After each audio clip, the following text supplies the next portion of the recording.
because of this, death can occur in just a matter of hours. Shock can be caused by a jolt of electricity, a gunshot wound, sudden exposure to heat or cold. Also, sudden news of the death of a loved one have put people into shock, and this occurs just by what is going on mentally. In other words, an extreme negative emotional state can cause shock. When we undergo shock, protein and water will leave the bloodstream and cause negative physical changes that can result in death quickly. We'll later mention how come positive thinking is so important, and why the visualization and positive thinking of Qigong can also be beneficial. On a smaller level, pain, inflammation, decreased energy, heart disease, hypertension or high blood pressure, and cancer can all be affected, if not attributed to, these phenomena. Pain, as we mentioned before, can be caused by hypoxia or decreased oxygenation. That's one reason when runners, when they run too fast and get in oxygen debt, their muscles will burn intensely until they can get the oxygen levels back to normal after they've stopped running. Poor circulation and poor oxygenation will cause decreased energy. Hypertension can definitely be caused by too much fluid, as we mentioned before, so high blood pressure can be affected. Therefore, also high blood pressure can be affected positively by Qigong. They have found that cancer grows best in tissue that is very high in sugar and very low in oxygen, or anaerobic.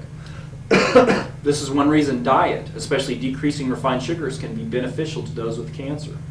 This is also maybe why Qigong is effective for cancer. Number 5, deep breathing and muscular movement is necessary to move the proteins back into the blood by lymph. I'd like to take a break here. In this book, Illustrated Physiology by McNaught and Callender, which was reprinted for this book in 1981 by Churchill Livingston, is a standard accepted physiology text. I used this at the University of Missouri in Columbia when I took a physiology course. This was our course textbook. I would like to quote from page 112, which has to do with the lymphatic system.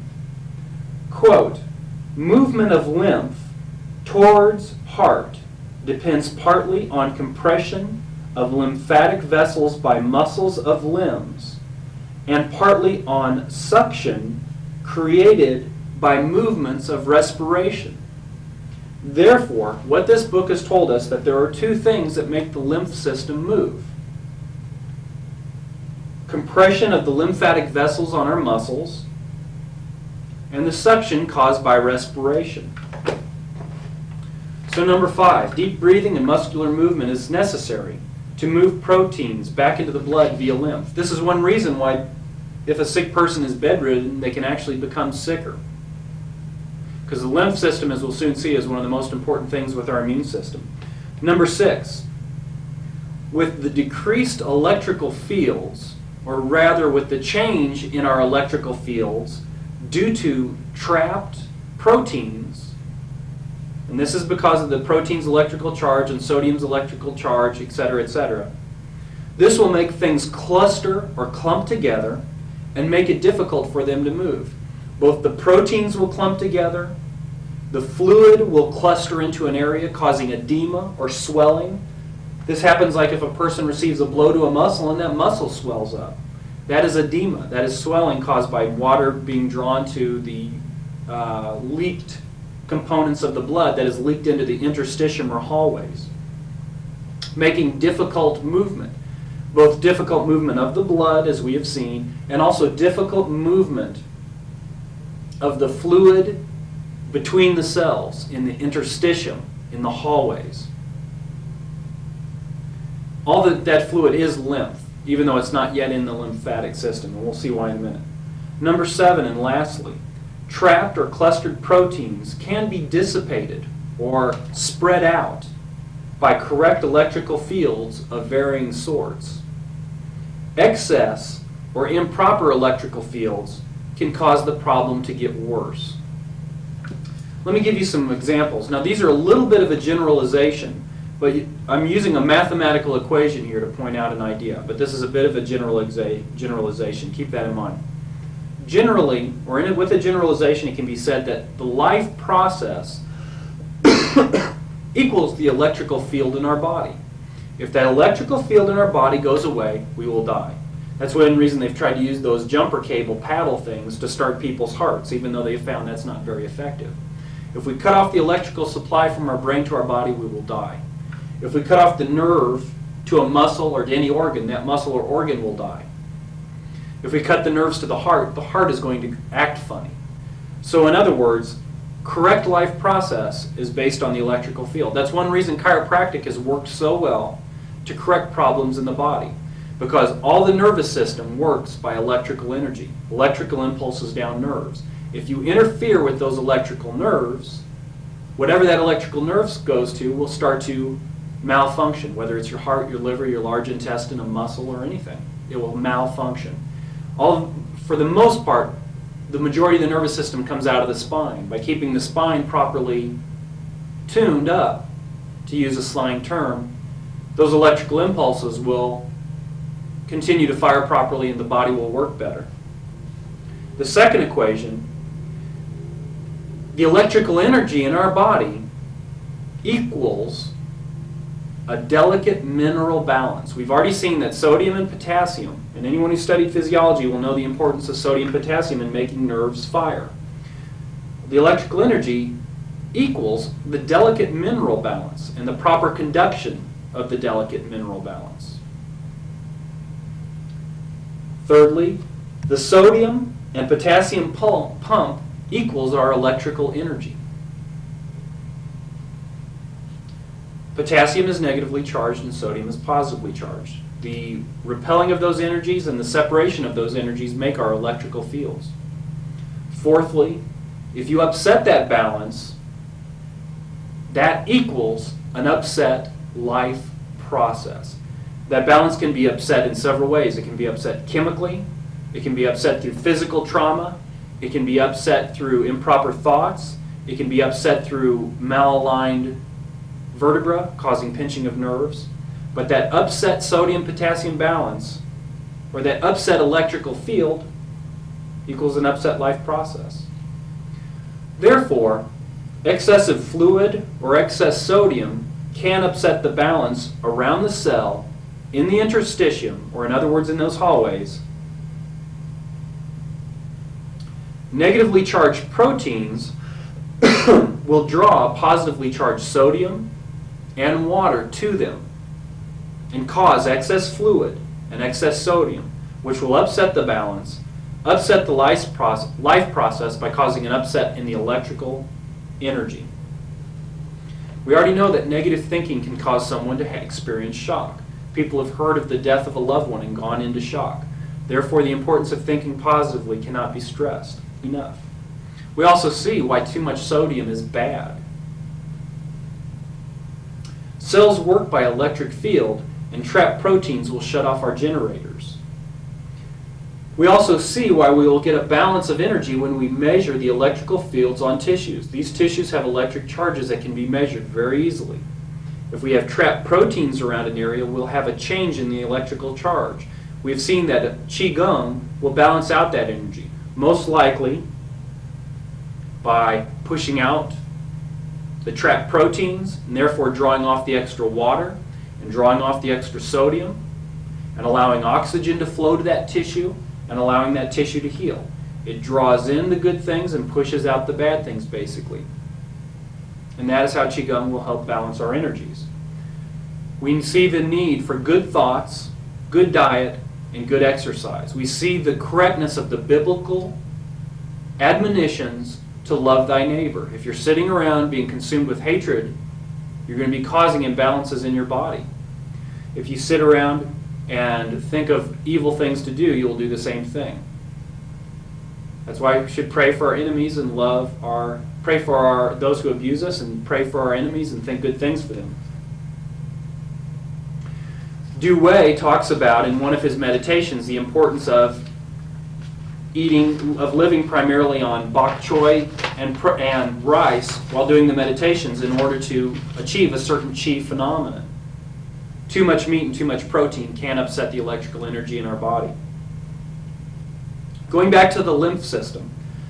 Lymph and the lymphatic system keeps protein out of our interstitium, or in other words, it keeps it out from around the cells, and it also takes out poisons and toxins. Lymph fluid is defined as the clear fluid from the bloodstream that is seeped out or diffused out of the capillaries into the hallways between the cells. Lymph also consists of the dissolved nutrients that's in that clear fluid. The bloodstream goes by in the big vessels, it goes to the capillaries. The capillaries have little pores. Fluid seeps out of those pores. In that fluid is oxygen and dissolved nutrients. Those dissolved nutrients go into the hallways between the little rooms, or to use technical terms, it goes into the interstitium between the cells. While it's in the interstitium, or in those hallways, it gives the nutrients and the oxygen to each of those cells so they can function properly. It also picks up the carbon dioxide and the waste products. Some of the waste products go directly back into the bloodstream, others will go into the lymph system. Compare the fact that there are 12 quarts of lymph fluid in the body compared to 3 quarts of blood plasma. Blood plasma is essentially the same as lymph, except lymph has a little less proteins. In other words, the lymph, though, irrigates the tissues in the interstitium. The interstitium could also be compared to canals. And each cell could be compared to a crop field. The fluid goes through the interstitium, or goes through the canals, and irrigates these cells and picks up the waste. It is a fact that if cells are free from toxic waste, have proper oxygen and proper minerals, they will almost live forever. In the Medical World News, October of 1974, it was shown that vitamin E more than doubled the life of cells in test tubes by protecting them from the loss of their oxygen and from free radicals. Oxygen is very important. There was a very poorly done study done last year in which they did a study on these men over in Europe, and they discovered that vitamin E may cause cancer. And that's, I think, according to most people's common sense, pretty crazy. Later, when I looked at this study, these men had smoked excessively, in excess of a pack a day, for decades. They had diets that were very poor in selenium. They were made to have cancer. You couldn't have handpicked a better group of men to have cancer and then give them vitamin E for a couple of months and see them get cancer. It's common sense that vitamins are important to us and that oxygen is important to us. And it's a shame that there are some people involved in research where they are coloring their findings according to who's paying them and what they're trying to prove. Science should be the study of what's true, not of what one wants to be true in order to gain better fame or to gain more money from certain companies. Elisa Buenaventura is a scientist who had years of research, over a decade of research at Boston University Medical School, Tufts Medical School, and Southwestern Medical School, doing research in biophysics, cell biology, biochemistry, and cancer. And she says, quote, quote, "Any medical researcher who has worked with tissue cultures knows that cells can be kept alive indefinitely, but you must keep the proper chemical balance in and around the cell and eliminate the waste products of their metabolism. Cells are meant to be eternal. They should not die or degenerate if their environment is kept clean, nutritious, and chemically balanced." End quote. To keep them clean in a living body, the lymph plays an important role. When fluid leaves the blood, it becomes the lymphatics domain. Interstitium, or the hallways or the canals between cells, gradually become tubes that are called lymph capillaries. These then flow into larger vessels of the lymphatic system. And in these lymphatic systems are one-way check valves so that the lymph fluid flows one way and not the other. These then flow into lymph nodes. Lymph nodes produce lymphocytes and plasma cells, which play an important role in our immune system, and also in antibody formation. The lymph nodes are also kind of a purification plant for getting rid of toxins.